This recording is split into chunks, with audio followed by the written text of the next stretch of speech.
Guys, good morning. Ay guys, at viewing tayo guys, oh. Ganda ng view to guys. 100 hectares to guys. Napakalaking lupain. Lahat ng nakikita ninyo guys sa likuran ko at sa harapan, yan ay hindi sa akin. Ganda ng paligid to guys, oh. Kung naka-experience kayo guys, ito gagawing unan guys, oh. Yung kapok tree. Yan. Gagawing unan noon namin. Kinukuha yan ang ano, ang kaniyang bunga. Sa loob ng kanyang bunga mayroong ano, tawag to sa amin Bisaya, gapas. Yan, parang kuton ba? Yan, dami to guys, oh. Pero ngayon wala nang nangunguha kasi marami ng mga foam. Pero mas maganda to guys. Foam. Sarap ng hangin dito guys. Oh. Talagang sarap ng buhay guys. Alam nyo to guys, anong pangato guys? Anong nakatira na ito noon? Yan. Mga malalaking ano guys, ants.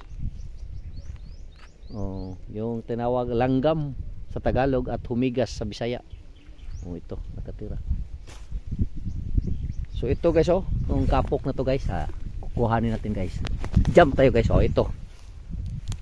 Oh. Itong ginagawang unan to guys. Ito ang kanyang loob guys, laman. Ito ang ano, parang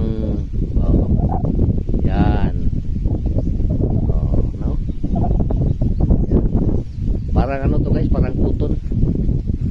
Sarap ng hangin, sibo ng hangin.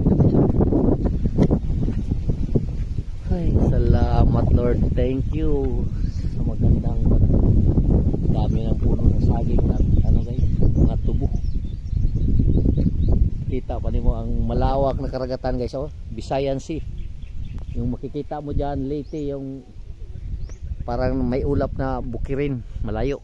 Leyte, yung ano, Karnasa, at saka yung Malapaskwa sa Danbantayan, Bugo to guys. So salamat sa inyong suporta guys, at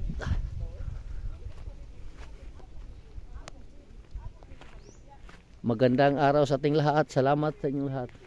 Bye bye.